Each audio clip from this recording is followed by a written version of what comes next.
Welcome back to Full on Self Motivation. It's Friday night, and if you're tuning in, I know you're probably looking to level up, but let me ask you this. Have you ever had an idea or dream so big it felt scary to even start? I have, and I'll confess something that I've never said out loud before. I procrastinated for weeks before launching this very podcast you're listening to. The thought of publishing episodes consistently, week after week, overwhelmed me so much that I found 100 excuses not to start. But what finally got me out of the rut wasn't a flash of genius or a burst of motivation. It was something far smaller, something so tiny that it might surprise you. Today I'm sharing how I overcame my procrastination with just one small step and how you can do the same to overcome your big scary goals. Now let's get into it. Let me take you back to a few years ago. I just decided to start this podcast full on self motivation. I knew exactly what I wanted it to be, a safe space where people can find both the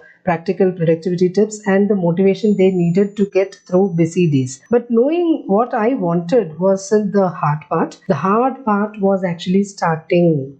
I kept thinking, how will I ever come up with fresh ideas for weekly episodes? What if I run out of content? What if no one listens? How will I find time in my already packed schedule? The task of launching felt as big and intimidating as climbing Everest without training. So, what did I do? I avoided it.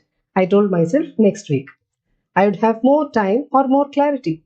But we both know how that works, isn't it? Next week turned into 2 weeks, which turned into a month. It wasn't that I didn't want to start, I just didn't know how to start without feeling overwhelmed.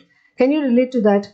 What's that thing sitting on your to do list right now that feels like my podcast used to feel? Do you avoid even starting it because the end goal feels too far away? Right? And then one day I stumbled onto something that changed everything. I stopped focusing on the entire podcast. I said to myself, I don't need to figure out weekly episodes or gather a million listeners. All I need to do is to record one 5-minute intro, just one, and that's it. Now, that tiny step made things feel manageable. And guess what? Once I recorded that intro, I felt a little spark of momentum. I wanted to work on the next piece and the next piece, and within a week, I had uploaded the first episode. And not perfect, not flawless, but started. And starting is everything. Here's why this works. Our brains are wired to protect us from discomfort, especially when something feels too big or uncertain.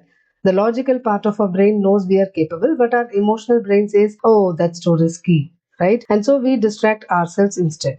Imagine you're standing at the bottom of a staircase and you're trying to figure out how to jump to the top step in one leap. Impossible, right? So that's what it feels like when you focus on the entire goal instead of the next tiny step. But if you just take that first step, just one step up, suddenly everything shifts. You're moving forward and that momentum builds. That's what happened with my podcast. Instead of trying to launch a podcast with 100 episodes, I took the tiniest possible action.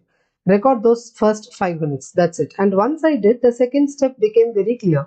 And that's the secret. Progress is not about giant leaps. It's about small, consistent steps. The hardest part is taking that first one, isn't it? So what does this mean for you? It means that big, overwhelming tasks can always be broken down into tiny, bite-sized steps. Let's take some real examples. If you want to start a new side hustle, so don't worry about building a website or creating a detailed business plan. It's okay. First step is to just spend 5 minutes brainstorming your idea, right? And if you want to declutter your home, don't empty your whole closet at once. First step is just remove 5 items you haven't used in the last year. That's it. Okay. And third is like if you want to work on a presentation, don't stress about completing the entire thing in one sitting. No.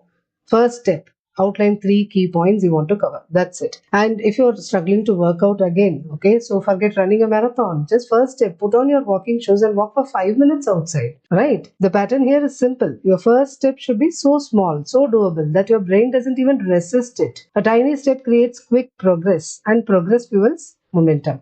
Now, just like pushing a car stuck in neutral, the first push is the hardest, but once it starts moving, you can't stop it. So the bottom line here is procrastination is not about laziness. It's about fear and overwhelm. Once you shift your focus to the tiny first step, big things suddenly feel doable for you. Now, if you're wondering how to keep that momentum going, I've got you covered. Join me next week as I teach you my 5-minute milestone method, a simple system that breaks any big priority into tiny manageable chunks you can work on in just 5 minutes and still make massive progress. Trust me, this one will change the game for you. So here is your challenge. Take the one task you've been avoiding and pick the tiniest possible starting point, just like my 5-minute podcast intro, and do it today. Want to share your win with me? Please tag me on social media. I'll be cheering you on. Until next Friday, 8 p.m. Remember, it's not about doing it all, it's about starting small, and you've got this.